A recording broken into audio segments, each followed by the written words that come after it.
Hi, my name is Matthias, and in this video I will show you how the mzQC-pylib can help you explore a mzQC quality report or share your own after you created or calculated your own metrics. We will accomplish four things. We will load a mzQC file, in jargon that's deserialization. We will interactively explore mzQC content and do some visualization. We will add our own metrics to a mzQC file object, and we will store our mzQC to file, in jargon that's serialization. At the end of the video, you will find a link to the Python notebook to try it out yourself. If you haven't heard about mzQC for your quality control operations, be assured it's awesome. Not only does it provide you with a standardized way to store and exchange your QC data, but it's also super easy to get started with. How easy? I will show you in the next couple of minutes with this Python notebook. Reading an mzQC file with the Python library is super simple.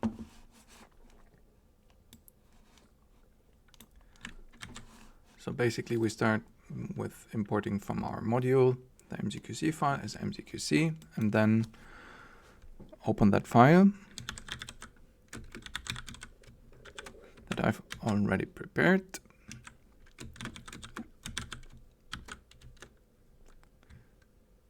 Into my mzQC variable.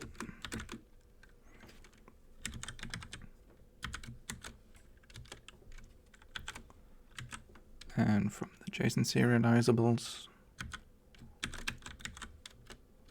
from JSON, that file that we just opened, and see what's what.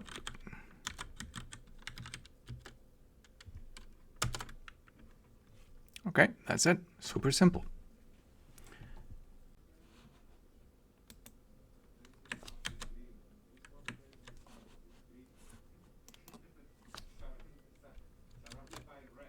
And let's see what metrics we have in this file already by looping.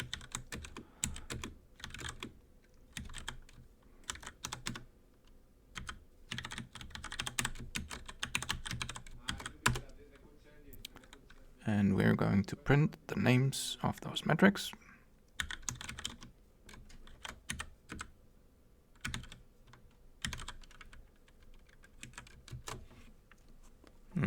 That's neat and concise for starters. And look, we have both the total ion chromatogram and the spectrophotometer chromatogram on record. So let's do something reaffirming to get going by plotting the chromatograms. But first we will quickly assign some more intelligible names for objects that we're certainly going to access later on. So there's going to be the tick. There's going to be the chromatogram. Gonna have a use for the RT range, and of course also for the tandem mass spectrometer numbers.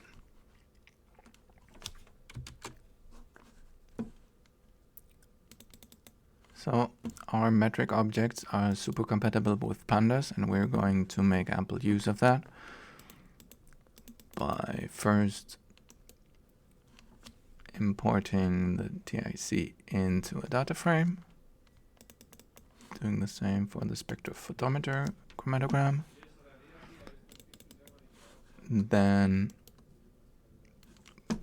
putting some additional labeling to it so that the plot will look nice, and then putting it all together. And using some very simple plotly, basically a line plot, we are going to plot the intensity on the y-axis and the retention time on the x-axis with the coloration of the labels that we just used, and then see what's in there. As expected, nothing out of the ordinary. That's awesome.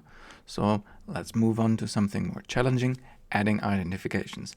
Imagine your analysis workflow produces a list of identification in CSV format. No challenge for mzQC to integrate.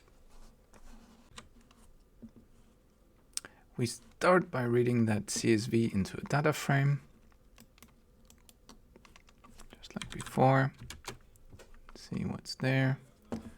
Okay, looks filtered for FDR already. IJEC labels are detected. Precursor errors in ppm are also there.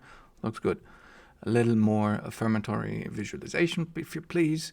So let's plot the error distribution. We do this again with Plotly, this time a little bit more elaborate by creating a distribution plot.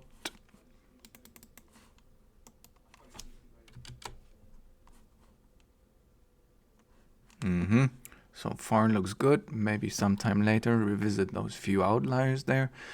I leave this as a homework for you. For now, let's see what else we can calculate from the data that we've got.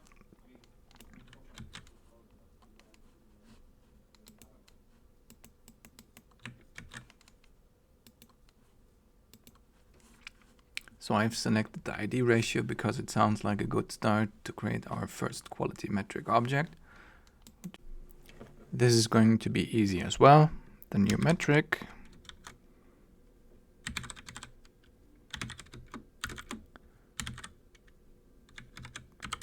is going to be a quality metric. The accession we can simply copy and paste.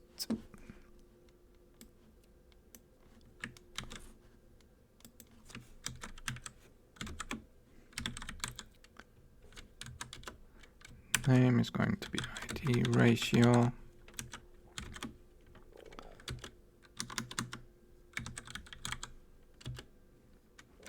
And the value, we can use the length of any column in the data frame as the numerator, the number of the MS2 spectra for the denominator. Remember, we've already assigned a handy name to that earlier on, so let's do just that. It's the size divided by the MS2 number, there we go.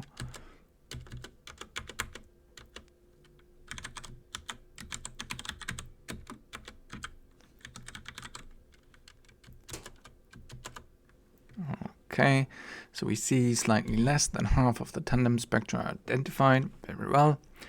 And finally, we want to add the object to our mzQC file as well, right? And that was that. Just as easy. How about we calculate a slightly more elaborate metric? So let's see.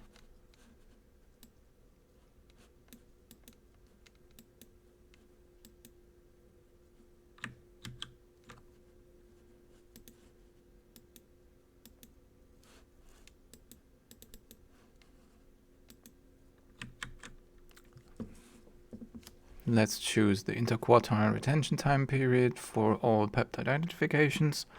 That looks like a good candidate to continue. For that, we will need the list of retention time identifications in chronological order. Let's see, okay, got that already. And we need to determine the quartiles, that is, at which RT a quarter and 3/4 of all identifications have happened. For that, there is luckily a handy data frame built-in method to do this very thing. So it's going to be easy as well. Phew. Let's do it.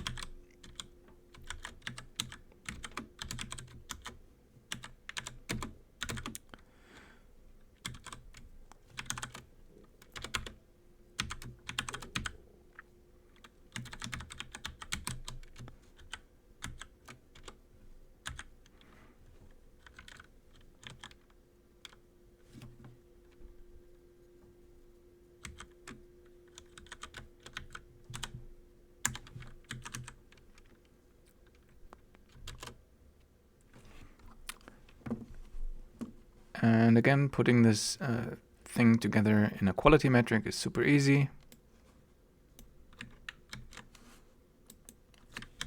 See, so accession, name, and here for value we just subtract Q3 minus Q1, and we'll get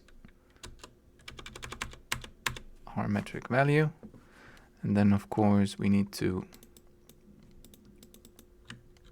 put this into our mzQC file as well.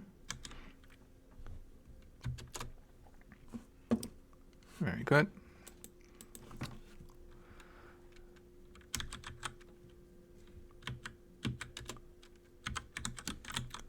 Maybe also to have a look at what the value says. Okay, just to put this into perspective, I think we will also have a look at what the half of the overall RT period is. For that we're going to use a little bit of NumPy.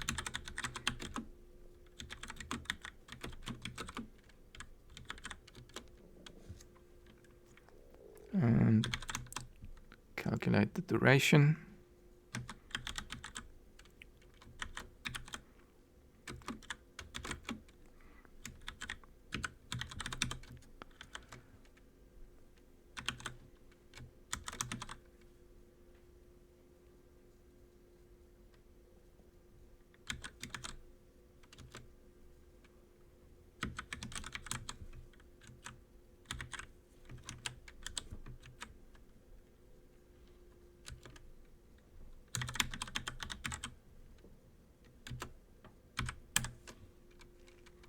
And we divide this by 2. Okay, so that means the middle half of the identification was created in less than half the overall retention time period.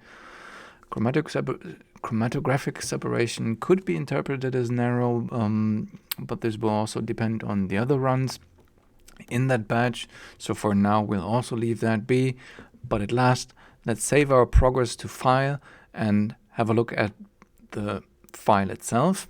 Just as loading, writing is just as easy after you've added those new metrics. We did that earlier. Open a file.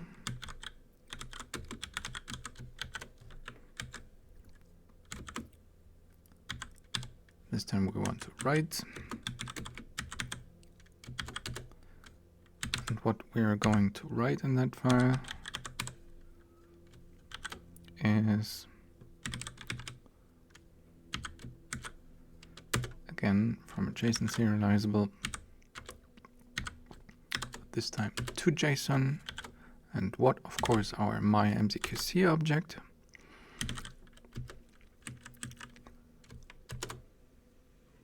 And let's have a look how that actually then looks like. So this is our file. Okay, so that doesn't really look that nice. But hold on. There's a solution, because we can actually add a little bit of readability parameter adjustment there. Well, let's crank this from 0 to 2 and have a look at what it does now look like. Okay, let's open this again. Ta-da! This is a bit more visual structure. Much more to my liking. Okay, there's the metadata, the quality metrics are there. Okay, the retention time is, of course, a lot of entry here, there, and there. And there are our own new metrics. Ta-da! Very good.